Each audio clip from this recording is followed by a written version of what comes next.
আমাদের প্রত্যেকের একটি প্রিয় খাবার হলো বিরিয়ানি। তাই রাত্রের ডিনারে আজ বানিয়ে ফেললাম চিকেন বিরিয়ানি। এই চিকেন বিরিয়ানির রেসিপি আপনাদের সাথে আমি শেয়ার করলাম। বিরিয়ানি আলুগুলোকে আমি প্রথমে একটু কেশর কালার আর গোলাপ জল দিয়ে একটু সেদ্ধ করে নেব। এরপরে আমি মাংসগুলোকে মিডিয়াম সাইজ করে কেটে নিয়েছি। কেটে নিয়ে ভালো করে ধুয়ে তার মধ্যে পরিমাণ মতো টক দই দিলাম। এরপরে আদা রসুনের পেস্ট আমি দিয়ে দিলাম। এবার সঙ্গে পরিমাণ মতো আমি শুকনো লঙ্কার গুঁড়ো অ্যাড করব আর নুন অ্যাড করে এটা আমি ভালো করে মেখে রাখবো। আর এটার সঙ্গে আমি পরিমাণ মতো বিরিয়ানি মশলা একটু দিয়ে দিলাম। এটাকে মেখে ভালো করে ম্যারিনেট করে আমি এটা 1 ঘন্টার জন্য রেখে দেব। তারপরে আমি এটা রান্না করব।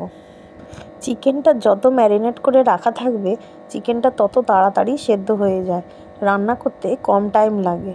তাই যত বেশি টাইম এটাকে মেখে রাখা যায় ততটাই মাংস তাড়াতাড়ি রান্না হবে এবং সেদ্ধ খুব ভালো হয়। বিশেষ করে মটন বিরিয়ানির ক্ষেত্রে ওভারনাইট ম্যারিনেট করে রাখলে সেই মাংসটা খুব তাড়াতাড়ি সেদ্ধ হয়ে যায়। এবার আমি আলুগুলো ভালোভাবে সেদ্ধ হয়েছে কিনা সেটা একটা কাঁটা চামচ দিয়ে চেক করে নেব। এবার আমি আলুগুলোকে শ্যালো ফ্রাই করে নেব। বেশি ভাজবো না, জাস্ট হালকা একটু গায়ে তাপ লাগবে সেরকমই আমি আলুটাকে ভেজে তারপরে তুলে নেব। আলুটা হাই ফ্লেমে আমি 5 মিনিট মতো ভেজে নিলাম। নেওয়ার পরে দেখুন এই স্টেজে আমি আলুটাকে নামিয়ে নিলাম। এরপরে আমি বেরেস্তা বানানোর জন্য কিছুটা পেঁয়াজ কেটে নিয়েছি এবং পেঁয়াজগুলোকে আমি লাল লাল করে ভেজে নেব। 5 মিনিট কি 7 মিনিট টাইম লাগবে পেঁয়াজটা ভাজতে। হাই ফ্লেমে আমি পেঁয়াজটা একটু ভালো করে ভেজে নেব। পেঁয়াজটা দেখুন এবারে মোটামুটি ভাজা হয়ে গেছে। এবার আমি পেঁয়াজটা তুলে নেব, তুলে ঠান্ডা করে নেব। এবার ওই পেঁয়াজ ভাজা তেলের উপরে আমি গোটা গরম মশলা ফোড়ন দিলাম। ফোড়ন দিয়ে মাংসগুলো ওর উপরে ঢেলে দিলাম।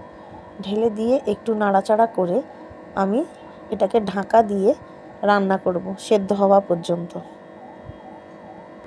এইভাবে কিছুক্ষণ নাড়াচাড়া করার পরে মাংস থেকে জল বেরোতে আরম্ভ করবে।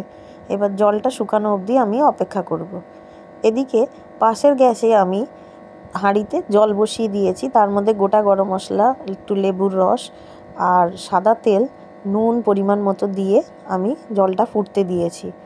এবার চালটাকে আমি 15 মিনিট মতো ভিজিয়ে রেখেছিলাম। দেখুন জলটা এবারে ফুটতে আরম্ভ করেছে। এবার আমি চালটা তার মধ্যে ঢেলে দেব। এবার চালটা ঢেলে দেওয়ার পরে ভাতটা হওয়া অবধি আমি অপেক্ষা করব। আর এদিকে আমি মাংসটা মোটামুটি রেডি হয়ে এসছে। তার মধ্যে গোলাপ জল আর কেওড়া জল একটু অ্যাড করে দিলাম।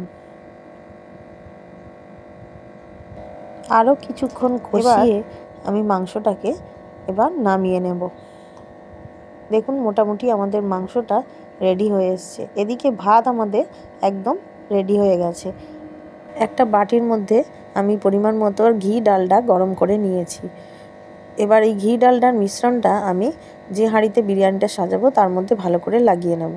এবার একটা বাটির মধ্যে আমি গরম দুধের মধ্যে কেশর আর জাফরান কালার আমি মিশিয়ে রেডি করে রেখেছি।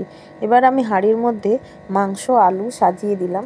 তার উপরে আমি পেঁয়াজের বেরেস্তা আর বিরিয়ানি মশলা দিয়ে তার উপরে ভাতটা দিয়ে দিলাম। দিয়ে ভাতটা ভালো করে সাজিয়ে দেব। ভাতের ওপরে আমি যে ঘি আর ডালডার মিশ্রণটা গরম করে রেখেছিলাম সেটা পরিমাণ মতো দিয়ে দেবো। তার উপরে আমি দুধ আর জাফরান কালার আর জাফরান যে মিশ্রণটা রেডি করে রেখেছিলাম সেইটাও সঙ্গে অ্যাড করব। এইভাবে একটা বা দুটো লেয়ারে আপনারা ভাতটা সাজিয়ে নিতে পারেন। যে যেভাবে চান সেইভাবে সাজিয়ে নিতে পারেন।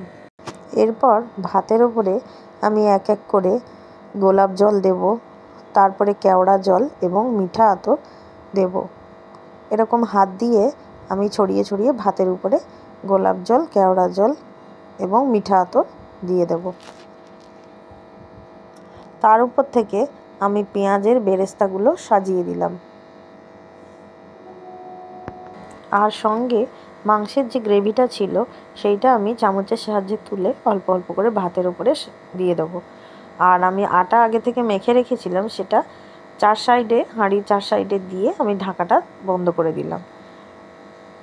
এবার আমি একটা চাটু গ্যাসের উপরে বসিয়ে দিয়েছিলাম। এই চাটুর উপরে হাঁড়িটা বসিয়ে 15 থেকে 20 মিনিট দমে রাখলেই আমাদের বিরিয়ানি একদম রেডি। দেখুন তো কত সুন্দর বিরিয়ানিটা দেখতে হয়েছে, আর খেতেও তেমন টেস্টি হয়েছিল।